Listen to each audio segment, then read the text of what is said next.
Barang siapa meninggikan diri akan direndahkan, dan barang siapa merendahkan diri akan ditinggikan. Injil Lukas bab 14 ayat 7 sampai 11.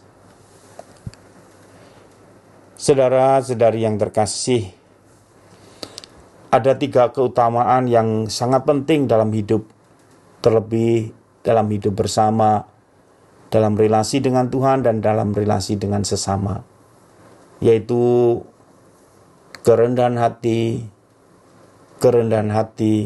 dan kerendahan hati.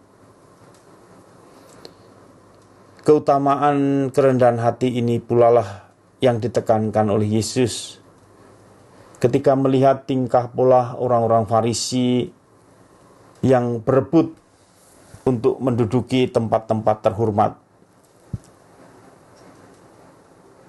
Kita melihat betapa Tuhan tidak menyukai sikap yang hanya mau mencari kedudukan dan kehormatan bagi diri sendiri.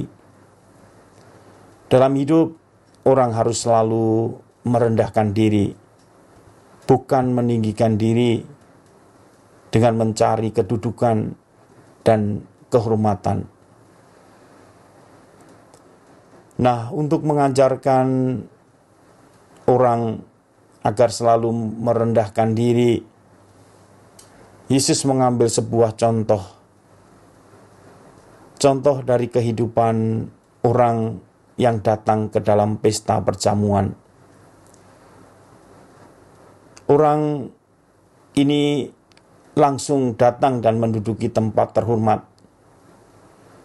Ternyata orang yang lebih terhormat datang dan dia harus pergi atau diminta pergi untuk duduk di tempat yang lebih rendah.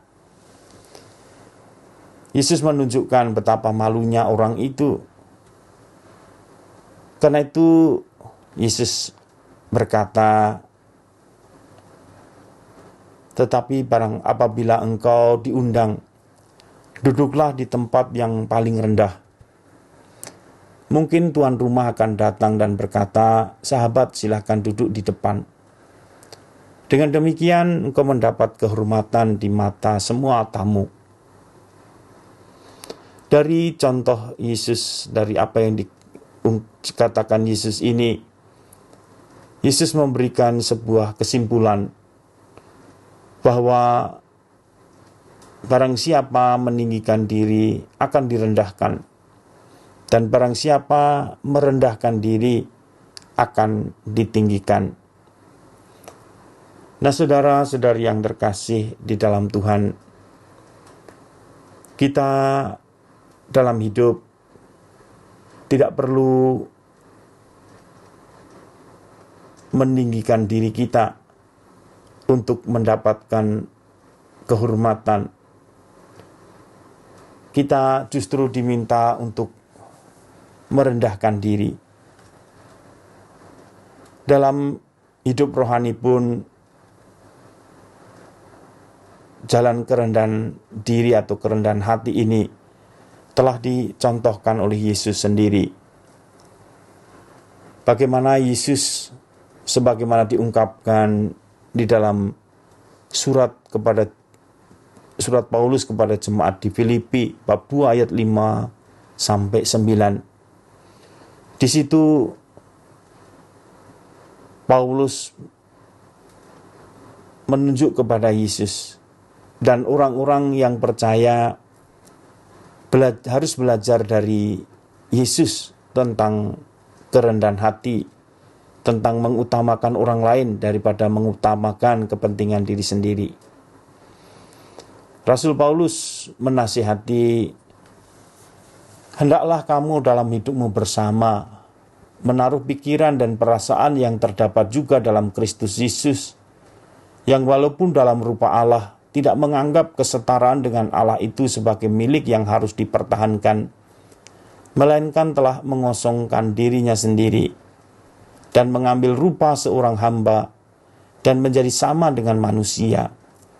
Dan dalam keadaan sebagai manusia, ia telah merendahkan dirinya dan taat sampai mati, bahkan sampai mati di kayu salib. Itulah sebabnya Allah sangat meninggikan dia dan mengaruniakan kepadanya nama di atas segala nama.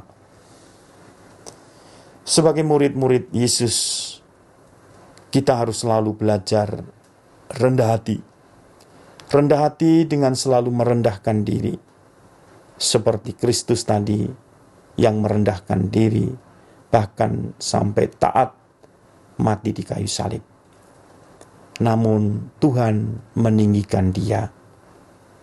Orang yang merendahkan diri, orang yang rendah hati, oleh Tuhan sendiri ditinggikan.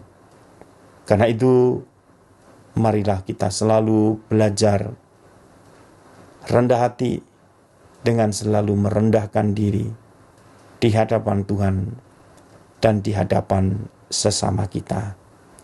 Tuhan memberkati.